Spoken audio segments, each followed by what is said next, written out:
Apakah perang ini adalah sesuatu yang sudah dinubuatkan dalam Alkitab? Apakah ini akan mengakibatkan perang dunia ketiga? Bagaimana jika Alkitab sudah menubuatkan perang dunia terakhir, Gog, Magog, dan Harmagedon? Apakah nubuat ini sedang mendekati penggenapannya? Mari kita pelajari firman Tuhan bersama Pendeta Rubin Adi Abraham. Kebenaran firman Tuhan ini saya beri judul Perang Dunia di Akhir Zaman. Saudara-saudara, beberapa minggu belakangan ini sedang terjadi peperangan yang hebat antara Rusia melawan Ukraina. Dan muncul pemikiran, apakah perang ini adalah sesuatu yang sudah dinubuatkan dalam Alkitab? Apakah ini akan mengakibatkan perang dunia ketiga? Sebab jika Amerika dan negara-negara barat, NATO membantu Ukraina, lalu kemudian Rusia dibantu oleh negara lain, dan kalau China juga membantu Rusia, tentu perang dunia ketiga bisa terjadi di depan mata kita. Apalagi Chernobyl sudah diambil, dan reaktor nuklir itu tentu sangat berbahaya dampaknya bagi seluruh dunia. Nah, melihat situasi yang ada, saya rasa kita perlu sekali mempelajari peta sejarah pada akhir zaman seperti apa yang dicatat di dalam Alkitab.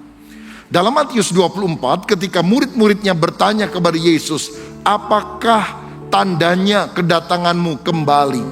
Yesus bicara ini pada ayat 6 dan ayat 7. Kamu akan mendengar deru perang atau kabar-kabar tentang perang. Namun berawas-awaslah, jangan kamu gelisah. Sebab semuanya itu harus terjadi, tetapi itu belum kesudahannya. Sebab bangsa akan bangkit melawan bangsa, dan kerajaan melawan kerajaan. Akan ada kelaparan dan gempa bumi di berbagai tempat.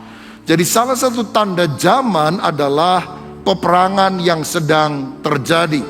Itu adalah tanda untuk memasuki sebuah zaman yang baru. Nah, saudara sekalian, saya membaca di dalam Alkitab setidaknya ada 3 perang besar, 3 perang yang melibatkan seluruh dunia yang akan terjadi di akhir zaman menurut nubuatan Alkitab. Pertama disebut perang Gog dan Magog, Yesaya 38-39. Kedua adalah perang Harmagedon, Wahyu pasal 16. Dan yang ketiga adalah perang Gog dan Magog, bagian kedua yang dicatat dalam Wahyu pasal 20. Saya akan jelaskan satu-satu, saya harap saudara bisa memahami hal ini.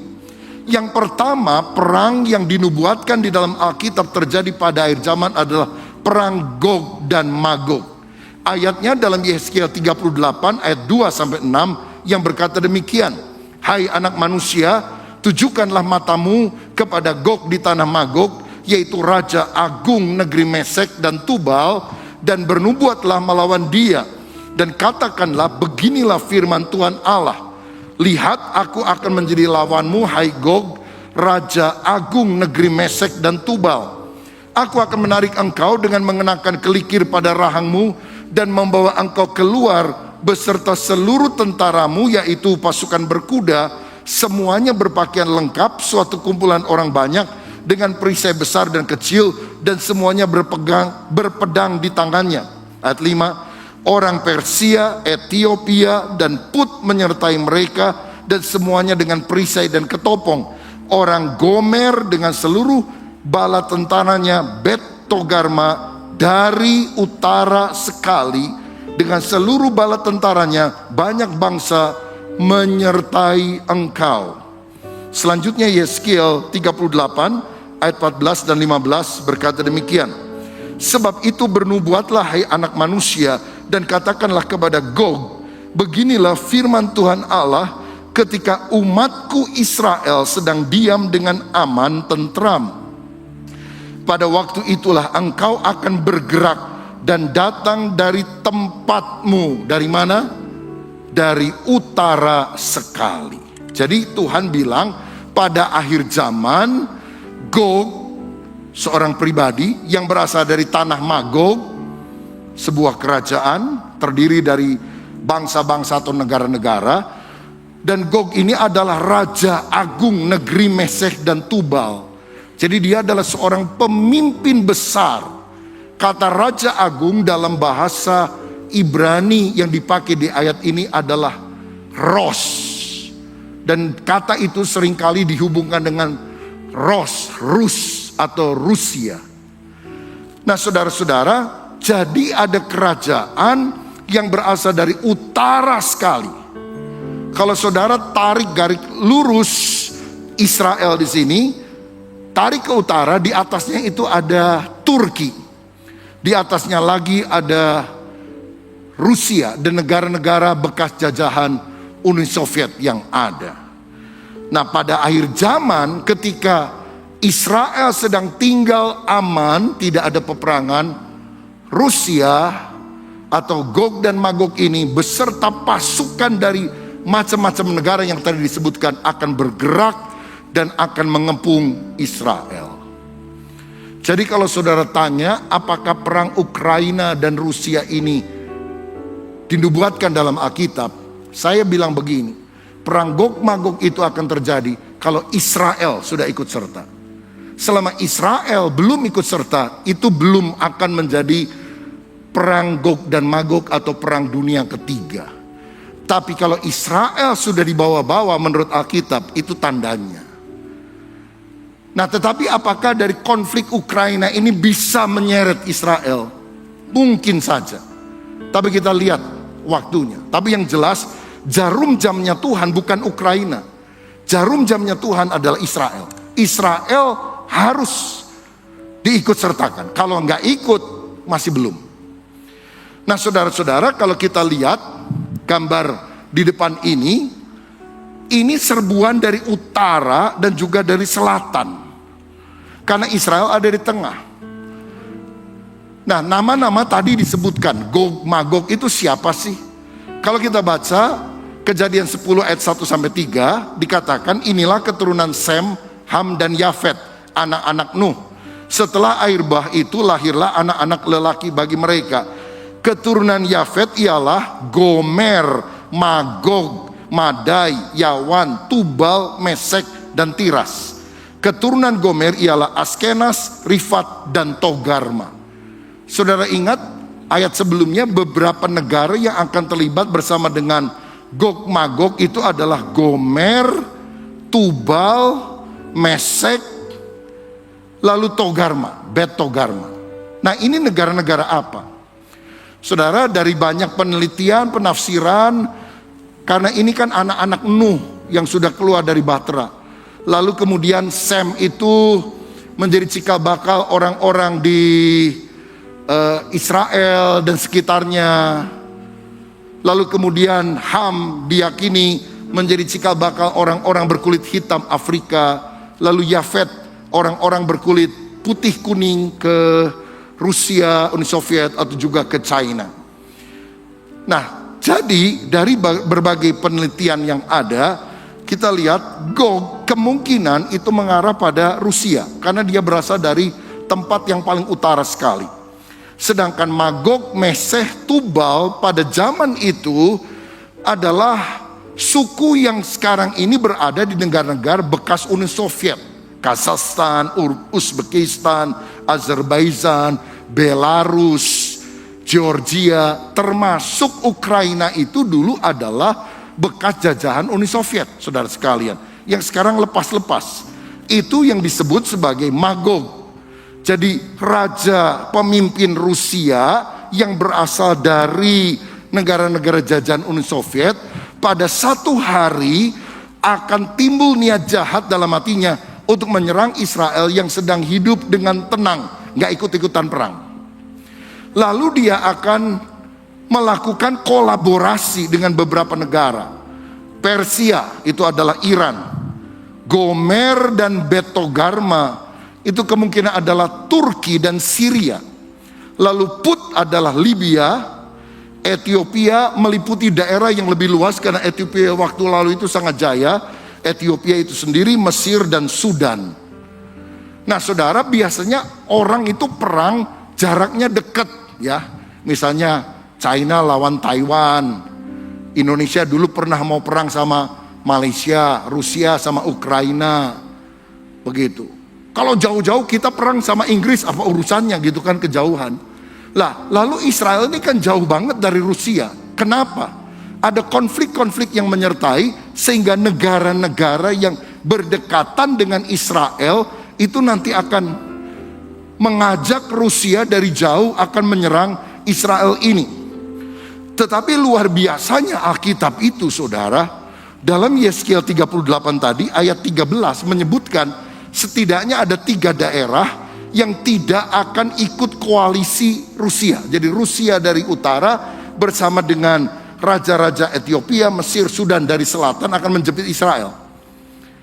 Tetapi ada yang tidak ikut koalisi menurut Yeskiel 38:13, yaitu Sheba, Dedan, dan Tarsis. Itu namanya dulu sama sekarang beda, tapi lokasinya di sana. Sheba dan Dedan itu merujuk pada negara-negara yang ada di Jazirah Arab.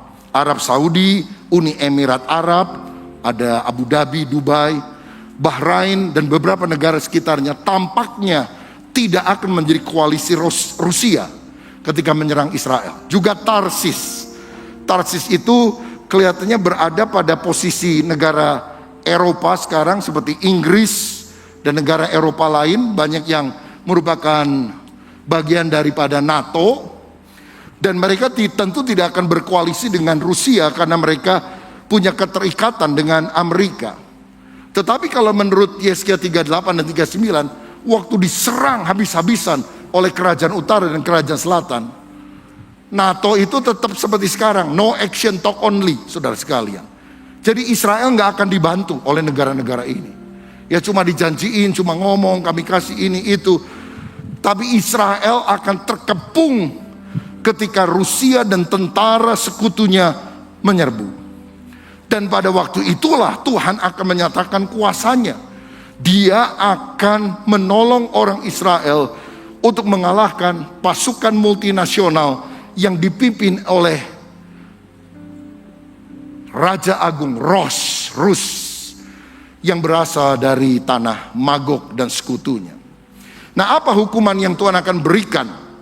Yang pertama kita melihat Tuhan akan menghukum Gog, Yeskiel 39 ayat 6.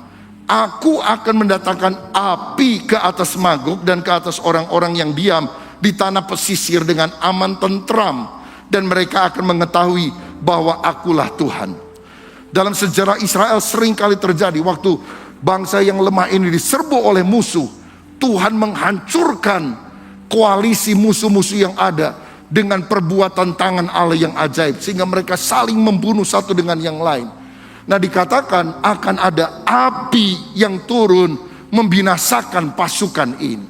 Berikutnya, mayat mereka, pasukan Gog, Magog dan sekutunya akan dikubur selama 7 bulan karena begitu banyak orang yang mati. Yeskiel 39 ayat 11 dan 12. Maka pada hari itu aku akan memberikan kepada Gog suatu tempat di mana ia akan dikubur di Israel, yaitu lembah penyeberangan di sebelah timur dari laut, dan kuburan itu akan menghalangi orang-orang yang menyeberang. Di sana Gog akan dikubur dengan semua halayak ramai yang mengikutinya, dan tempat itu akan disebut lembah halayak ramai Gog.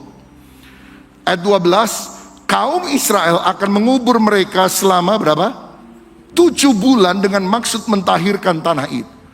7 bulan untuk ngubur orang. Saudara, kalau kita baca nubuatan Alkitab, saya merinding karena Alkitab yang sudah ditulis ribuan tahun dengan sangat jelas, sangat tepat, sampai namanya, negaranya, lokasinya, itu semua ditunjukkan. Kalau ini bukan berasal dari Tuhan, gak mungkin hal itu terjadi. Saya lebih cinta firman, saya lebih cinta Alkitab, karena Alkitab lebih dapat dipercaya dari semua berita sosial media, dari semua koran, dari semua siaran televisi. Firman Tuhan ya dan amin, dan yang berpegang kepadanya akan hidup kekal sampai selama-lamanya. Nah, bagaimana dengan persenjataan yang begitu hebat yang dibawa oleh pasukan Rusia dan sekutunya? Senjata Gog akan dibakar selama 7 tahun baru habis. Sampai orang tidak perlu menyalakan kayu bakar, karena yang jadi kayu bakarnya adalah senjata perang yang dibinasakan oleh Allah. Lihat, Yeskiel 39 ayat 9. Dan yang diam di kota-kota Israel akan keluar dan menyalakan api serta membakar semua perlengkapan senjata Gog, yaitu perisai kecil dan besar, busur dan panah, tongkat pemukul dan tombak, dan mereka membakarnya selama berapa? 7 tahun. Saudara-saudara, kemungkinan besar pada masa inilah 144.000 orang Yahudi seperti yang dicatat dalam kitab Wahyu itu akan diselamatkan. Karena orang Israel itu bangsa tegar tengkuk, kata Tuhan.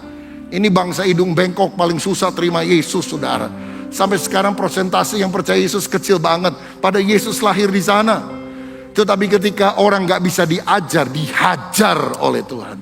Dan waktu dihajar itu gak ada pertolongan. Amerika atau apapun cuma keluar-keluar gak nolong. Waktu itu mereka berdoa kepada Tuhan. Tuhan akan mendatangkan bencana alam yang gak masuk akal, sehingga semuanya akan binasa. Sampai mayat mereka dikubur 7 bulan, senjatanya dibinasakan selama 7 tahun. Dan mereka akan mengetahui bahwa akulah Tuhan. Dan kemungkinan itulah yang menjadi pemantik mengapa 144.000 orang yang dicatat di dalam kitab Wahyu pasal 7 misalnya bertobat menerima Yesus. Dan kemudian menjadi penginjil-penginjil yang dipakai Tuhan dengan dahsyat pada masa yang sulit untuk memberitakan firman. Karena ada peristiwa perang Gog Magog ini, saudara. Jadi apakah Ukraina dan Rusia adalah sesuatu yang dinubuatkan dalam Alkitab yang akan meledakkan perang dunia ketiga? Buat saya belum, saudara. Karena Israel belum ikut serta. Tapi kalau ini kemudian jadi rentetan berkelanjutan, Israel ke bawah-bawah, mungkin saja itu bisa jadi perang Gog dan Magog. Saya mau kasih disclaimer begini. Ketika kita membahas sesuatu yang belum terjadi, itu kita masuk dalam ranah penafsiran. Dan terus terang penafsiran itu bisa beda-beda. Jadi kalau ada saudara yang mendengar, misalnya melalui YouTube, lalu saudara bilang, enggak, penafsiran saya beda, ya terserah. Ya, tapi saya mencoba melakukan pendekatan secara alkitabiah dan mencoba kira-kira puzzle-nya ini pada akhir zaman seperti apa. Karena yang tertulis di dalam Alkitab itu pasti benar. Penafsiran pendeta bisa kurang lengkap, kurang sempurna, bahkan bisa salah. Itu sebabnya baca Alkitabnya, saudara. Tapi saya berusaha mendekatkan diri sedekat mungkin dengan prinsip Alkitab. Itu disclaimer yang harus saya lakukan, sehingga mungkin saja saudara bisa mendengar hal ini dan bilang, itu mengada-ngada, itu teologi dicocok-cocokkan dan sebagainya. Ya terserah. Tapi saya melihat bahwa ini adalah sesuatu yang memang jauh hari sudah dinyatakan dengan jelas dalam Alkitab. Perang pertama namanya Gog dan Magog. Utara Israel menjepit, selatan Israel akan menjepit. Dan Israel hopeless, gak ada yang bantu. Tapi Tuhan akan menyatakan pertolongannya. Kita akan makin dekat dengan hari-hari seperti itu. Sekarang perang kedua. Perang dunia kedua akan disebut perang Harmagedon. Nah, istilah Harmagedon sudah lebih populer. Tapi saya mau bilang Harmagedon gak akan pernah terjadi sebelum Gog dan Magog terjadi. Jadi Rusia dulu. Sebetulnya waktu Uni Soviet hancur berantakan, kita pikir mungkin Rusia juga akan menjadi negara yang lemah karena sudah terbelah-belah. Tapi sekarang kita lihat Rusia itu kok bisa bangkit dengan kekuatan yang luar biasa. Apalagi kalau dia ambil nuklir. Mungkin, saya bisa salah ini, mungkin Ukraina akan berdamai dengan Rusia. Dan Rusia tidak akan menghabiskan Ukraina, dengan catatan mereka akan harus menjadi supporter bagi Rusia. Dan kalau ada perdamaian menjadi sekutu seperti Belarus, seperti Chechnya, seperti Uzbekistan dan sebagainya, mungkin saja mereka justru yang akan sama-sama menyerang Israel. Sekali lagi ini tafsiran, tapi kira-kira gambar besarnya akan seperti itu. Nah, perang berikutnya saya tidak tahu berapa jangka waktunya dari yang pertama ke kedua. Apakah itu ada jeda waktu yang cukup panjang ataukah malah ini berentetan, ya. Tapi yang jelas Alkitab berkata akan ada perang Harmagedon. Wahyu 16 ayat 12 berkata begini. Dan malaikat yang keenam menumpahkan cawannya ke atas sungai yang besar, sungai Efrat. Lalu keringlah airnya, supaya siaplah jalan bagi raja-raja yang datang dari mana? Sebelah timur. Kalau tadi utara, selatan, sekarang timur akan menjepit Israel. Dan di mana peperangan itu terjadi, lalu ia mengumpulkan mereka di tempat yang dalam bahasa Ibrani disebut Harmagedon, Har Megiddo. Kalau saudara ke Israel, berdiri di Bukit Karmel, tempat Elia pernah membantai 450 Nabi Baal, maka kita akan lihat gambar ini, saudara sekalian. Jadi gambar ini adalah sebuah dataran yang rata. Pada biasanya Israel itu bergunung-gunung di banyak tempat, tapi ini dataran yang rata, saudara. Dan ini adalah tempat raja-raja Israel seperti Yosafat dan sebagainya dulu perang, saudara. Ini disebut sebagai lembah penentuan. Dan saya beberapa kali ada di lokasi ini melihat dari atas. Tiba-tiba pada satu waktu ada pesawat terbangnya, pesawat militernya Israel muncul. Saya tanya sama guide orang Yahudi, ini dari mana? Oh, begini, kami punya pengalaman pada waktu perang 6 hari melawan seluruh negara Arab. Israel menang hanya dalam 6 hari. Kenapa? Karena pertama yang dilakukan Israel, dia menerbangkan pesawatnya, membomi seluruh lapangan udara dari negara-negara yang ada, terutama Mesir. Sehingga pesawat itu nggak bisa terbang, saudara. Dan Israel nggak mau kecolongan. Jadi mereka buat ini di bagian tertentu di bawah tanahnya, sehingga tiba-tiba bisa muncul ke atas. Nah saudara, kalau Tuhan izinkan COVID-nya mereda, mungkin kita bisa lagi ziarah ke Israel supaya kita bisa lihat dengan mata sendiri, karena getarannya akan beda waktu kita ada dilihat langsung Harmagedon. Ini loh Harmagedon, biasanya begitu ya. Ini peperangan besar akan terjadi. Next slide. Saudara, perang Harmagedon ini akan diawali dulu dengan 7 tahun pemerintahan antikris yang akan muncul di akhir zaman. Jadi sebelum perang Harmagedon akan muncul antikris yang akan memerintah 7 tahun. Mana ayatnya? 1 Yohanes 2 ayat 18. Anak-anakku, waktu ini adalah waktu yang terakhir. Dan seperti yang telah kamu dengar, seorang antikristus akan datang. Sekarang telah bangkit banyak antikristus. Itulah tandanya bahwa waktu ini benar-benar adalah waktu yang terakhir. Jadi banyak antikristus, orang yang tidak taat kepada Yesus Kristus. Hitler adalah antikristus misalnya. Atau Nero pada zaman dulu adalah antikristus. Tapi akhir zaman Tuhan bilang akan ada seorang antikristus. Spirit antikris sudah merajalela di mana-mana. Tapi satu orang pembinasa keji, raja jahat itu baru akan muncul di akhir zaman. Dan kalau dia muncul itu tandanya waktu sudah benar-benar terakhir. Daniel 9 ayat 27. Raja itu akan membuat perjanjian menjadi berat bagi banyak orang selama 1 kali 7 masa. Jadi dia akan memerintah 7 tahun. Lalu dia mengadakan perjanjian dengan Israel. Tapi pada pertengahan 7 masa itu, 3,5 tahun, dia, antikris, akan mengakhiri persembahan kurban dan persembahan sajian. Dan di atas sayap kekejian akan datang pembinasa, sampai kesudahan yang telah ditetapkan akan menimpa pembinasa itu. Jadi antikris akan muncul, dia akan memerintah 1 kali 7 masa, 7 tahun. Dia membuat perjanjian dengan Israel. Tetapi di tengah-tengah perjanjian itu 3,5 tahun, dia akan memungkiri perjanjian tersebut. Nah saudara-saudara, klik. Mungkin antikris itu akan berasal dari Uni Eropa. Sekali lagi ini tafsiran, tapi mungkin ini Uni Eropa, yaitu 10 negara pada zaman ini yang merupakan negara yang tinggal di wilayah kerajaan Romawi zaman dulu, yang akan bergabung menjadi satu koalisi.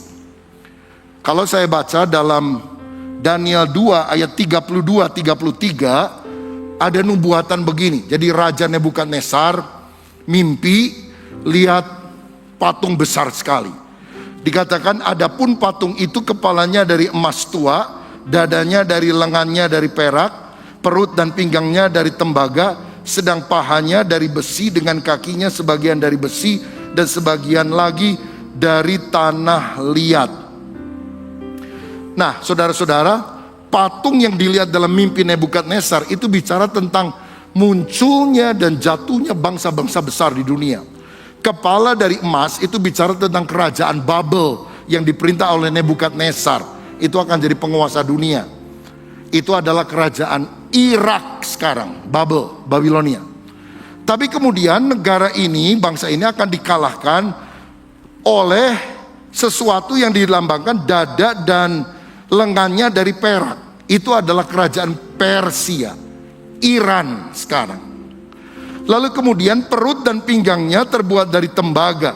Itu adalah kerajaan Yunani yang dipimpin oleh Alexander the Great.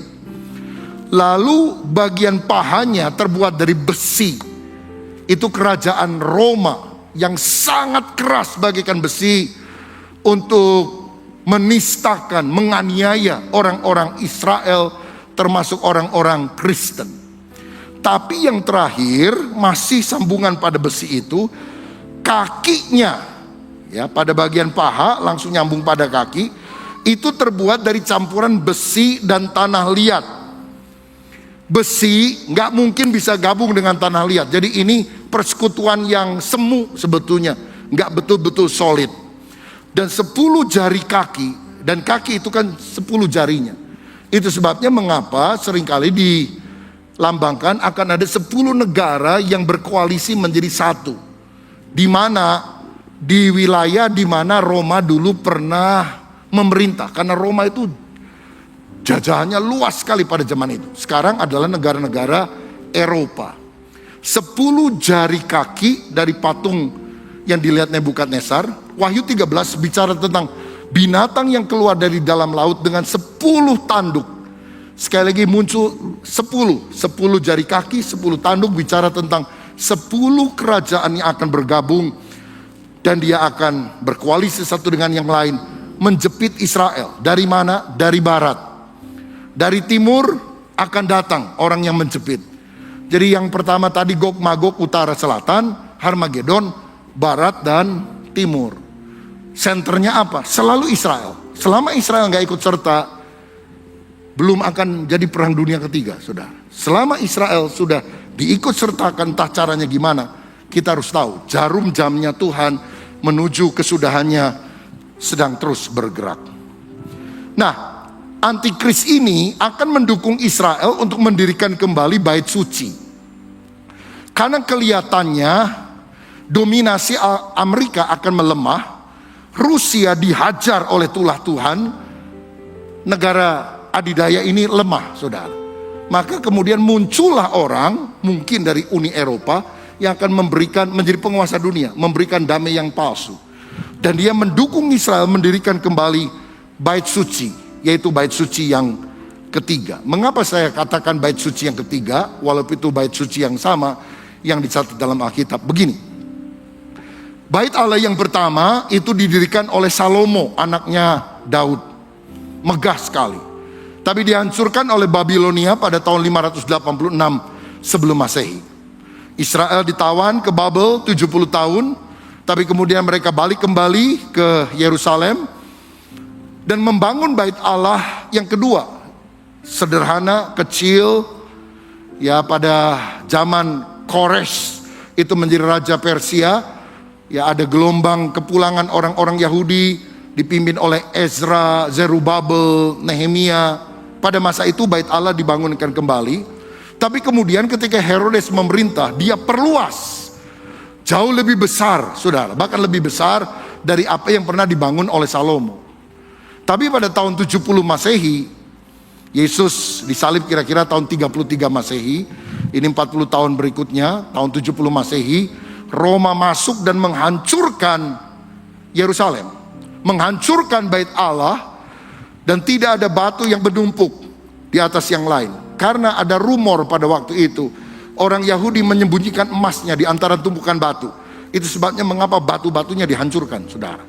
Hanya sisa bagian luar, tembok luarnya sedikit, namanya the Wailing Wall, tembok ratapan, tempat orang Yahudi suka doa di sana.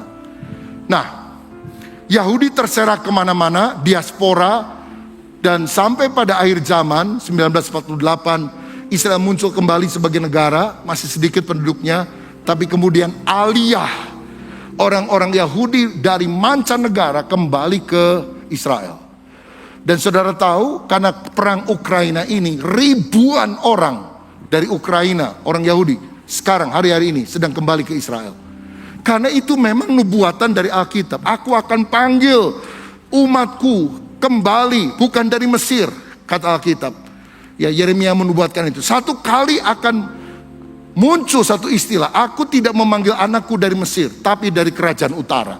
Dan hari-hari ini hal itu sedang digenapi.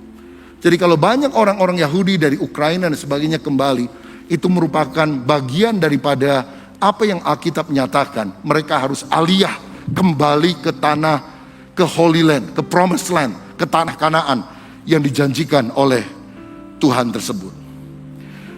Nah, tadi dikatakan bahwa bait Allah harus dibangun. Ada masalah besar. Karena bait Allah yang didirikan oleh Salomo itu sekarang sudah nggak ada. Dan di atasnya ada masjid. Masjid apa? Masjid Dome of the Rock. Jadi di pusatnya Yerusalem itu ada dua masjid. Masjid kubah emas, Dome of the Rock. Masjid kubah emas, kubah batu. Dan di sampingnya itu adalah Masjid Al-Aqsa. Banyak orang Indonesia tertukar, dia pikir ini Al-Aqsa yang di sini. Enggak, Al-Aqsa itu dipakai ibadah sholat Jumat. Dome of the Rock menjadi situs yang dilestarikan karena mereka percaya bahwa Nabi Muhammad naik daripada Dome of the Rock, dan Nabi Abraham itu juga mempersembahkan Ishak di Dome of the Rock itu. Nah saudara, apakah Israel harus menghancurkan masjid Dome of the Rock? Karena menurut para rabi Yahudi, lokasi bait suci Salomo itu berada di Dome of the Rock.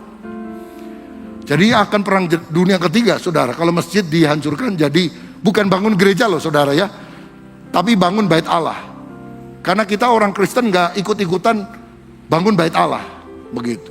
Yang bangun itu orang Yahudi. Beberapa orang doa berupaya, ayo kita kumpulin duit supaya akhir zaman segera tiba, kita sumbang supaya bait Allah segera dibangun. Itu orang Yahudi di sana. Ketika ditanya, berapa yang Anda butuhkan untuk kami sumbang? Mereka bilang, kami gak butuh uang, semuanya sudah cukup. Itu Yahudi di Amerika di mana-mana kaya-kaya, lebih kaya dari orang Indonesia. Kami hanya ingin waktunya Tuhan supaya bait ini dibangun kembali. Tapi menurut Alkitab dan juga arkeologi, kemungkinan ada pandangan yang berbeda. Bait Allah itu menurut 2 Tawarit 3 ayat 1 didirikan di tempat penginikan ornan. Dan dalam 1 Raja-Raja 1 ayat 33, dia berada di atas mata air Gihon. Itu lokasinya yang dicatat dalam perjanjian lama. Kalau kita datang ke Dome of the Rock, tidak ada air mengalir. Kenapa dibutuhkan banyak air di bait Allah? Karena di pelataran ada begitu banyak ribuan domba yang disembelih sebagai cara untuk orang mengaku dosa diampuni. Sehingga daerah itu perlu sumber mata air. Kalau enggak itu darat tercecer di mana-mana. Di Dome of the Rock sampai hari ini tidak ditemukan sumber air. Jadi menurut arkeologi, di Dome of the Rock itu hanya ada batu besar. Pada Yesus pernah bilang, nanti ketika bait Allah dihancurkan, tidak akan ada batu yang bertumpuk satu dengan yang lain. Jadi setelah diteliti, ada kelompok orang yang percaya mungkin tempatnya itu ada di samping masjid. Jadi masjidnya nggak usah dibongkar, tempatnya akan ada di sampingnya. Wahyu 11 ayat 1 dan 2 tampaknya memperkuat dugaan itu. Karena dikatakan begini, Wahyu 11 ayat 1 dan 2. Kemudian diberikanlah kepadaku sebatang bulu seperti tongkat pengukur rupanya, dengan kata-kata yang berikut. Bangunlah dan ukurlah bait suci Allah dan mezbah dan mereka yang akan beribadah yang beribadah di dalamnya, tetapi kecualikanlah perataran bait suci yang sebelah luarnya. Jangan engkau mengukurnya, karena ia telah diberikan kepada bangsa-bangsa lain, dan mereka akan menginjak-injak kota suci 42 bulan lamanya. Bait Allah ada pelataran, ruang suci, ruang maha suci. Tuhan bilang ukur yang di dalam, ruang suci, ruang maha suci. Pelatarannya jangan diusik, jangan dibangun, karena itu sudah diberikan kepada bangsa-bangsa lain yang tidak mengenal Allah. Jika hal ini benar, kemungkinan bait Allah itu akan didirikan persis di samping dari masjid Dome of the Rock. Tentu masih ada persengketaan pendapat antara rabi-rabi Yahudi tentang lokasinya, dan itu urusan mereka lah, bukan urusan kita. Karena bait Allah itu hanya simbol buat kita, penggenapannya adalah Kristus. Karena itu mengapa saya tidak dorong saudara nyumbang uang untuk membangun bait Allah. Karena di bait Allah itu kan ada, nanti akan didirikan lagi tabir yang memisahkan ruang suci dan ruang maha suci. Orang gak bisa langsung ketemu Tuhan. Waktu Yesus mati kan tabirnya udah terbelah.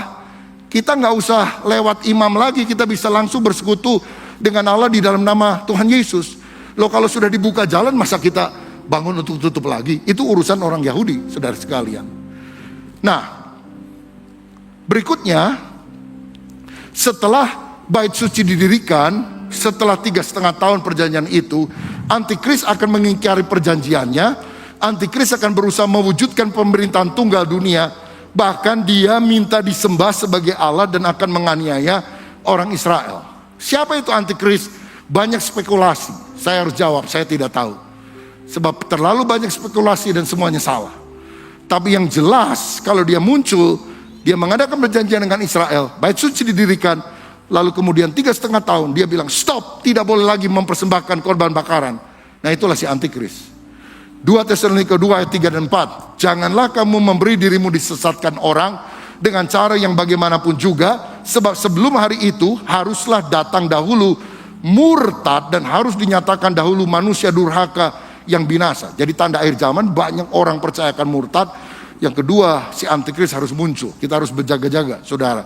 Jangan sampai kita masuk bilangan orang murtad, yaitu lawan, anti, yang meninggikan diri di atas segala yang disebut atau yang disembah sebagai Allah. Bahkan ia duduk di bait Allah dan mau menyatakan diri sebagai Allah. Jadi rupanya si Antikris itu akan menjadikan Yerusalem sebagai pusat pemerintahannya dia, saudara. Ya, walaupun mungkin kalau dia berasal dari salah satu negara Eropa, dia nggak akan di sana. Dia tahu kota yang sangat penting adalah Yerusalem, dan bait Allah sebagai senternya, itu dia mau disembah di sana sebagai Allah. Nah, pada waktu itu Israel akan diserang oleh bangsa dari timur. Sungai Efrat akan kering, lalu mereka akan melintasi sungai Efrat. Jumlahnya adalah 200 juta orang. Dari mana saya dapat data ini? Wahyu 9 ayat 15-16. Maka dilepaskanlah keempat makhluk yang telah disiapkan bagi jam dan hari, bulan dan tahun, untuk membunuh sepertiga dari umat manusia. Bayangkan, sepertiga umat manusia akan mati di bumi. Berapa miliar itu, saudara? Dan jumlah tentara itu ialah 20.000 laksa pasukan berkuda. 20.000 laksa itu 200 juta. Aku mendengar jumlah mereka. Indonesia 170 juta penduduk. Kalau saya tidak salah dengar, tentaranya kira-kira 2 jutaan. Sangat jauh dari jumlah penduduk. Nah, ini 200 juta tentara dari timur. Saya yakin China mesti ikut. Negara mana yang bisa kirim 200 juta orang kalau China nggak ikut? India mungkin ikut, karena dia juga populasinya sangat besar. Ya, barangkali Korea Utara dan yang lain, saya nggak tahu negara apa saja. Koalisi, seperti Rusia punya koalisi, seperti negara Barat punya koalisi, 10 negara. Dari timur juga akan koalisi. Karena itu sebetulnya timur, barat, utara, selatan nggak pernah akur, saudara sekalian. Nggak pernah mau kalah satu dengan yang lain. Mereka akan berkoalisi dan lagi-lagi menyerang Israel. Indonesia di mana? Saya tidak tahu, karena nggak ada di dalam catatan Alkitab, saudara sekalian, soal posisi Indonesia di dalam perang Harmagedon. Saya coba-coba membaca apakah ada Indonesia di Alkitab. Saya temukan di bagian awal. Lembaga Alkitab Indonesia, percetakan Ciluar Bogor, begitu saudara ya. Saya nggak tahu karena Indonesia negara non-blok, bukan blok barat, bukan blok timur ya. Jadi kita nggak tahu di mana itu. Tapi dari timur akan datang 200 juta orang. Klik. Di akhir perang Harmagedon, antikris dan nabi palsu ditangkap, dilempar ke dalam lautan api, yaitu neraka. Wahyu 19 ayat 20. Maka tertangkaplah binatang itu dan bersama-sama dengan dia nabi palsu yang telah mengadakan tanda-tanda di depan matanya, dan dengan demikian ia menyesatkan mereka yang telah menerima tanda dari binatang itu dan yang telah menyembah patungnya. Keduanya dilemparkan hidup-hidup ke dalam lautan api yang bernyala-nyala oleh belerang. Jadi pada waktu perang Harmagedon terjadi, Yesus Kristus dan pasukan surga akan datang. Yang ditangkap pertama antikris dan nabi palsu, dilempar ke neraka. Jadi siapa penghuni neraka yang pertama? Antikris dan nabi palsu. Jadi saya agak heran kalau ada orang bilang, saya dapat mimpi masuk ke neraka, ketemu si A, si B, si C. Ada yang bilang ketemu Paus, ketemu Michael Jackson, ketemu siapa dan sebagainya. Karena menurut catatan Alkitab, yang pertama dilemparkan ke lautan api itu adalah antikris dan nabi palsu. Orang kalau mati sekarang nggak langsung masuk ke neraka atau ke sorga, tapi melalui satu tempat namanya Hades. Hades buat orang tidak percaya, pangkuan Abraham untuk orang percaya. Nanti semua akan dibangkitkan. Kebangkitan pertama untuk orang percaya, kebangkitan kedua 1000 tahun kemudian untuk orang tidak percaya. Dan penghuni neraka pertama adalah antikristus dan nabi palsunya. Nah, berikutnya Yesus akan datang ke bumi mendirikan kerajaan 1000 tahun damai. Kerajaan milenial, kerajaan milenium. Dia akan mendarat di Bukit Zaitun, saudara. Karena di dalam Zakaria 14 ayat 4 dikatakan, pada hari itu kakinya akan berjejak di Bukit Zaitun yang terletak di depan Yerusalem di sebelah timur. Bukit Zaitun itu akan terbelah dua dari timur ke barat sehingga menjadi suatu lembah yang sangat besar. Separuh dari bukit itu akan bergeser ke utara dan separuhnya ke sebelah selatan. Dia mendarat, gempa bumi besar akan terjadi. Dan kedatangan Kristus adalah untuk menggenapi janjinya kepada Abraham. Tuhan janji Israel akan dapat tanah perjanjian, Kejadian 15 ayat 8, dari sungai Mesir, Nil, sampai sungai Efrat di Irak. Jadi wilayah Israel sekarang itu sangat kecil dibandingkan dengan janji Tuhan. Dari Mesir sampai ke Irak, semuanya akan menjadi daerah. Itu belum tergenapi. Kapan digenapi? Pada kerajaan 1000 tahun yang akan datang. Dan janji Allah kepada Daud tentang raja kekal yang tahtanya kokoh selama-lamanya. 2 Samuel 7 ayat 16. Siapa keturunan Daud yang pernah jadi raja kekal? Belum ada. Itu sebabnya mengapa Yesus ketika datang orang menyerunya, anak Daud kasihanilah kami. Karena dia adalah sang Mesias, keturunan Daud yang akan duduk di atas tahta kekal sampai selamanya. Jadi Yesus datang, Yerusalem menjadi ibu kotanya, lalu wilayah Israel akan seluas Mesir sampai Irak, dan raja yang kekal itu akan memerintah dari Yerusalem. Zakaria 14 ayat 9 berkata demikian, klik. Maka Tuhan akan menjadi raja atas seluruh bumi. Pada hari itu Tuhan adalah satu-satunya dan namanya satu-satunya. Hirohito pernah ingin menjadi penguasa dunia. Hitler pernah ingin menjadi penguasa dunia. Nanti antikris akan mencoba menjadi penguasa dunia. Semua gagal.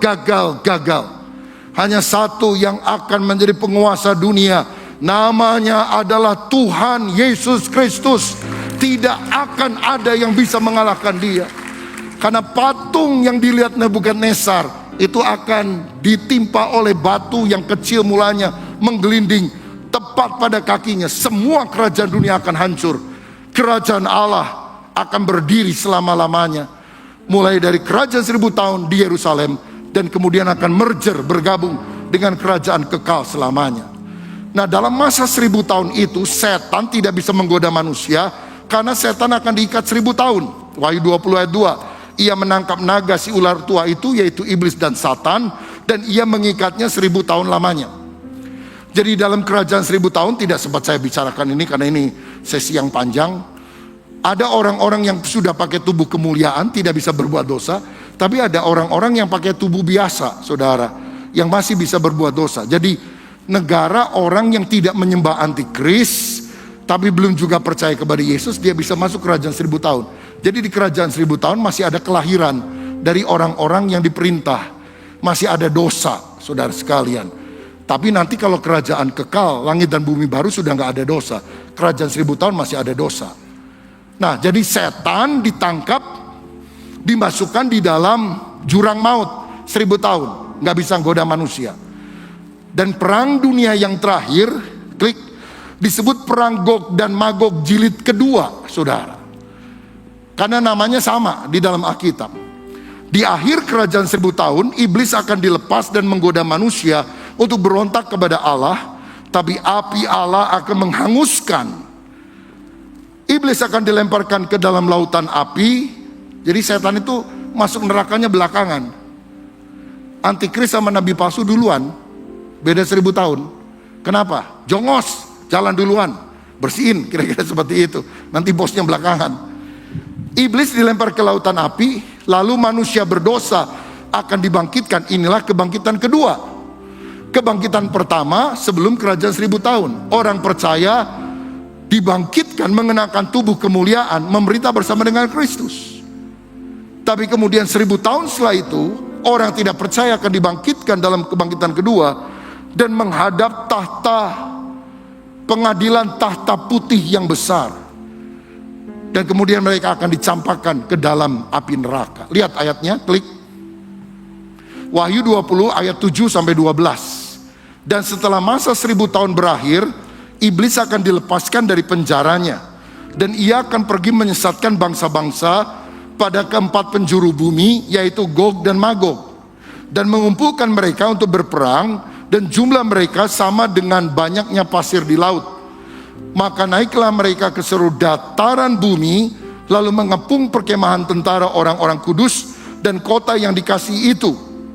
Tetapi dari langit turunlah api menghanguskan mereka.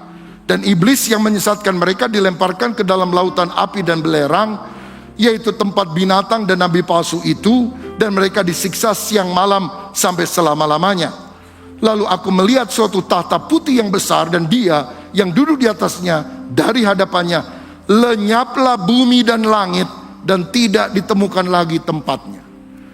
Jadi ini peperangan rohaniah antara setan dan pengikutnya yang naik, kelihatannya dari bawah bumi ke dataran bumi, lalu menyesatkan orang-orang, lalu mereka mau berperang melawan Kristus dan orang-orang kudusnya, mengepung kota suci Yerusalem, tapi api Tuhan akan ditimpakan sehingga mereka binasa semuanya. Next slide. Jadi kalau saudara lihat gambarnya kira-kira seperti ini. Sekarang church age, kita pada zaman gereja. Lalu nanti akan ada rapture, pengangkatan orang percaya. Kita nggak tahu kapan. Tapi tampaknya Gog dan Magog itu akan terjadi menjelang atau nggak lama setelah rapture. Itu Gog dan Magog. Lalu ada 7 tahun masa pemerintahan antikris, masa kesusahan. Nah, di akhirnya akan ada perang Harmagedon. Lalu Yesus second coming, datang dari sorga, memerintah Kingdom Age 1000 tahun lamanya. Lalu di akhir kerajaan 1000 tahun, setan akan dilepaskan, dan inilah yang menyebabkan perang yang disebut Gog Magog bagian kedua. Karena namanya dalam Alkitab Yeskiel 38-39 dan Wahyu 20 itu sama, Gog dan Magog. Tapi saya yakin beda, karena pemimpin Gog Magog 1 itu Rusia. Pemimpin Gog Magog 2 adalah Lucifer, setan. Jadi beda, saudara sekalian. Istilahnya sama, tapi beda peristiwanya. Saya nggak tahu kenapa Tuhan kasih Gog dan Magog. Mungkin karena hukumannya sama. Api turun dari langit, membakar Gog Magog 1, Gog Magog 2, saudara. Lalu kemudian Great White Throne, ini tahta putih yang besar. Orang-orang yang tidak percaya, ya disebut unsafe of all the age. Orang-orang yang tidak percaya akan dibangkitkan. Ini kebangkitan kedua. Lalu kemudian mereka akan dihakimi oleh Tuhan dan dimasukkan lake of fire, lautan api. Lalu Langit dan bumi akan lenyap, dan Tuhan akan menciptakan langit yang baru dan bumi yang baru. Slide yang terakhir. Selanjutnya langit dan bumi yang lama ini akan lenyap. Langit sekarang, bumi sekarang akan lenyap. 2 Petrus 3 ayat 10 berbunyi demikian. Tetapi hari Tuhan akan tiba seperti pencuri. Pada hari itu langit akan lenyap dengan gemuruh yang dahsyat, dan unsur-unsur dunia akan hangus dalam nyala api, dan bumi dan segala yang ada di atasnya akan hilang lenyap. Saudara, jadi langit sekarang, bumi sekarang akan hilang lenyap. Ada yang bilang langit dan bumi sekarang akan jadi neraka. Saya nggak percaya. Kenapa? Karena tadi antikris sudah dimasukkan di dalam lautan api neraka 1000 tahun sebelumnya, sebelum masuk kerajaan 1000 tahun. Jadi nerakanya sudah ada untuk mereka. 1000 tahun kemudian iblis dicampakkan dalam api neraka. Baru kemudian langit dan bumi sekarang itu tidak ada, lenyap oleh api. Lalu kemudian akan diganti oleh langit yang baru dan bumi yang baru, tidak ada dosa. Ibu kotanya Yerusalem baru. Ini bukan Yerusalem yang ada di Palestina, tapi Tuhan senang banget nama Yerusalem, jadi dipakai nama Yerusalem baru yang turun dari sorga. Itulah kerajaan Allah yang kekal. Wahyu 21 ayat 1-3 berkata begini. Lalu aku melihat langit yang baru dan bumi yang baru, sebab langit yang pertama dan bumi yang pertama telah berlalu, dan laut pun tidak ada lagi. Dan aku melihat kota yang kudus, Yerusalem yang baru, turun dari sorga. Jadi sorga sekarang ada, Yesus naik ke sorga, tetapi ibu kota kerajaan sorga sekarang adalah Yerusalem baru. Nah, ibu kotanya itu akan turun ke langit dan bumi baru, saudara, dari Allah yang beriaskan bagaikan pengantin perempuan yang berdandan untuk suaminya. Ayat 3. Lalu aku mendengar suara yang nyaring dari tahta itu berkata, lihatlah, kemah Allah ada di tengah-tengah manusia, dan dia akan diam bersama-sama dengan mereka. Mereka akan menjadi umatnya, dan dia akan menjadi Allah mereka. Jadi nanti sorga yang turun ke bumi, dan kita tinggal di bumi baru bersama dengan Tuhan. Ini luar biasa rencana Tuhan. Itulah kerajaan Allah yang kekal. Saya khotbah lebih panjang daripada biasanya, karena saya harus menjelaskan petajaman yang cukup panjang. Mungkin bagi beberapa saudara agak susah dicerna. Saudara dengarkan YouTube-nya nanti berkali-kali supaya saudara bisa mencerna. Pengajaran semacam ini biasanya saya sampaikan bukan pada hari Minggu, tapi pada super seminar untuk pertumbuhan rohani. Tapi saya rasa karena situasi yang ada, saya pikir seluruh jemaat perlu sedikit mengerti ya akan apa yang terjadi. Dan sebagai konklusi saya ingin sampaikan ini. Ada beberapa hal yang saya ingin rekomendasikan kepada saudara. Pertama, pahami nubuatan akhir zaman, mana yang sudah digenapi dan mana yang belum digenapi. Karena ada beberapa yang harus digenapi dulu. Jadi kita gak bisa bilang, oh Tuhan besok akan datang menjejakkan kaki di bumi. Menurut saya tidak. Karena apa? Masih ada nubuatan yang belum digenapi. Kalau saudara nanti malam tidur lalu mati, nah itu sudah akhir zaman untuk saudara. Karena akhir zaman itu ada personal, ada global ya, kalau mati gak bangkit lagi itu personal. Begitu saudara. Yang penting kita siapkan diri. Tapi pahami nubuatan akhir zaman yang sudah dan belum digenapi, sehingga kita yakin keakuratan Alkitab dan tidak diombang-ambingkan berbagai angin pengajaran. Terutama orang yang suka mengklaim, saya dengar dari Tuhan, saya tadi malam mimpi, saya dapat ini, wah sebentar lagi Gog Magog ini, itu dan sebagainya. Kalau saudara udah lihat petanya, tunggu dulu bro, masih ada beberapa hal yang harus dilakukan oleh Tuhan sebelum hal itu terjadi. Tapi soal persiapan harus segera, karena mungkin saja nanti malam Tuhan menjemput kita secara pribadi, kita nggak tahu kan. Itu adalah kiamat kecil untuk orang yang tidak percaya tentunya. Jadi pahami nubuatan Alkitab. Kedua, persiapkan diri karena kedatangan Tuhan sudah semakin dekat. Tinggalkan perkara duniawi, hidup berjaga-jaga seperti 5 gadis bijaksana yang menyiapkan minyak dan pelita. Kalau saudara nggak siap, peristiwa akhir zaman akan menakutkan. Tuhan akan datang seperti pencuri. Tapi kalau engkau bersiap sedia, engkau nggak usah takut. Karena apa? Yang datang mempelai pria, menjemput kita mempelai wanita. Ketika 10 tulah ditimpakan kepada orang Mesir, orang Israel ada di situ, saudara. Mereka mendengar, mereka bisa gentar. Wih, luar biasa. Tapi mereka harus sadar, saya Israel, saya bukan Mesir. Kalau engkau Mesir, engkau ketakutan. Dengar khotbah akhir zaman, baca kitab Wahyu nggak bisa tidur. Mesir. Tapi kalau engkau adalah umat Allah Israel, Israel secara rohani, oh, waktu penyelamatanku sudah dekat. Sang mempelai pria akan segera menjemput aku. Aku nggak mau ketiduran. Aku mau siapkan minyak dan pelita agar ketika dia datang, aku diangkat di dalam awan kemuliaan, berjumpa dengan Kristus, tinggal bersama dengan dia sampai selama-lamanya. Dan yang terakhir, perbanyak doa agar masa anugerah keselamatan masih diberikan dan kita makin giat memberitakan Injil. Berdoa, beritakan Injil. Jangan berdiam diri. Karenanya saya serukan, seperti tadi pagi saya umumkan, sepanjang bulan April, 1 sampai 30 April, kita doa, puasa. Makan malam terakhir mungkin jam 6, jam 7, buka besok siangnya jam 12, jam 1. Dan waktu di mana saudara biasanya makan, saudara ganti dengan makan firman dan berdoa. Ya, jadi makan malam terakhir, lalu buka lagi besoknya siang hari. Nggak usah pakai sahur, saudara-saudara. Ya, justru saudara berdoa, mencari wajah Tuhan, ada kekuatan kesehatan yang Tuhan berikan, tapi terutama spirit kita makin siap menjelang kedatangan Tuhan. Jangan takut, dalam setiap musim kehidupan, Tuhan selalu pelihara kita.